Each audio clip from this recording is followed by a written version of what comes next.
আপোনাৰ লৰা বা ছোৱালী বিদ্যালয়লৈ যায় নেকি?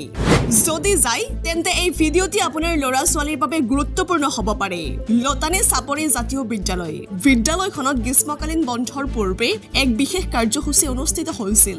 সকলো ছাত্ৰ ছাত্ৰী আৰু শিক্ষকে আলোচনাত অংশগ্ৰহণ কৰিছিল আৰু বাইদেউজনীয়ে সুধিছিল বন্ধৰ সময়ত তোমালোকে কি কৰিবা। ছাত্ৰ ছাত্ৰীৰ উত্তৰ কি আছিল সম্পূৰ্ণ প্ৰতিবেদনটো চাওক আৰু ভাল লাগিলে ভিডিঅ'টো শ্বেয়াৰ কৰি দিব। এতিয়া কাইলৈৰ পৰাটো তোমালোকে গৰমৰ বন্ধ পাবা। এতিয়া গৰমৰ বন্ধৰ দিনকেইটা তোমালোকে বাৰু কোনে কোনে কি কাম কৰি পাৰ কৰিম বুলি ভাবিছা কোৱাচোন? বাইদেউ যেহেতু কাইলৈৰ পৰা গৰমৰ বন্ধ দিছে তাৰ কাৰণে মই কাইলৈ দেৰিলৈকে শুই থাকিম। ৰাতিপুৱা সোনকালে শুই উঠিব নালাগে, স্কুলতো আহিব নালাগে আৰু স্কুল যেহেতু বন্ধ পঢ়া শুনা কৰিব নালাগে। কাইলৈৰ পৰা মই গোটেই দিন ইউটিউব আৰু ইনষ্টাগ্ৰামত ৰিলছ চাই থাকিম। বা বাইদেউ বহুত মজা লাগিব। তাৰ ৰচোন এই বন্ধৰ মাজতে আমি যদি সমাজৰ সমস্যা নিজৰ দায়িত্ব আৰু নীতিৰ মূল্য বুজি নাপাওঁ তেন্তে এই বন্ধ দিয়াটো লাভনো কি? বাইদেউ মই এইবোৰ একো কৰিবলৈ নাই। মই বন্ধত অকল মোবাইল চাম আৰু গেম খেলি থাকিম। তই মনে মনে থাকচোন। তই যে এইবোৰ ভাবিছ মা দেউতাৰ কষ্টৰ কথা ভাবিছনে?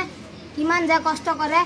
দেউতাক অলপ খেতিত সহায় কৰিব পাৰ, মাক ঘৰৰ কামত সহায় কৰিব পাৰ আৰু ঘৰৰ কিমান যে কাম আছে। মৰমৰ ছাত্ৰ ছাত্ৰীসকল তোমালোকে এটা কথা সদায় মনত ৰাখিবা, মোবাইল আমাৰ মাধ্যমহে, গম পাইছানে? মোবাইল আমাৰ জীৱনৰ উদ্দেশ্য নহয়। গতিকে মোবাইলটো যাতে তোমালোকে ব্যৱহাৰ কৰিছা ঠিকেই, মোবাইলটো জ্ঞান আহৰণ কৰাত ব্যৱহাৰ কৰাৰ ক্ষেত্ৰত বেয়া কথা নহয়, কিন্তু মনত ৰাখিবা মোবাইলটোৱে যাতে তোমালোকৰ জীৱনটো নষ্ট নকৰে। শুনিছা? তোমাক সমৰ্থন কৰিছোঁ। মোৰ চেনেলৰ মতে এই গৰমৰ বন্ধত আমি আমাৰ গাঁৱৰ জ্যেষ্ঠ ব্যক্তিসকলক লগত লৈ আমাৰ গাঁৱত হোৱা বানপানী সমস্যাৰ বিষয়ে ব্যৱস্থা গ্ৰহণ কৰা উচিত। মৰমৰ ছাত্ৰ ছাত্ৰীসকল মই তোমালোক সকলোকে লৈ গৰ্ব অনুভৱ কৰিছোঁ। তোমালোকে যে শ্ৰেণীত যিখিনি শিকিছা সেইখিনি যে পৰীক্ষাত অকল নম্বৰেই পাব লাগিব, ভাল এটা নম্বৰ পাব লাগিব তাতে যে সীমিত ৰখা নাই। তোমালোকে কি কৰিব বিচাৰিছা? সমাজৰ হকে কাম কৰিব বিচাৰিছা, হয়নে? গতিকে তোমালোকে যিখিনি শিকিছা সেইখিনি সঁচাকৈ ফলপ্ৰসূ হ'ব। গতিকে মই তোমালোকক সমৰ্থন কৰোঁ, তোমালোকে আৰু আগুৱাই যোৱা। তোমালোকে কি কৰিবা? এই যে সমাজৰ হকে কাম কৰিবলৈ তোমালোকে আগবাঢ়ি আহিছা, গতিকে এই কামখিনি কৰাৰ লগে লগে স্কুলত যিখিনি ছাৰ বাইদেউ দিছে হোমৱৰ্ক হিচাপে সেইখিনি তোমালোকে আকৌ নাপাহৰিবা, সেইখিনিও কৰিবা, লগতে সমাজৰ হকে কাম কৰিবা।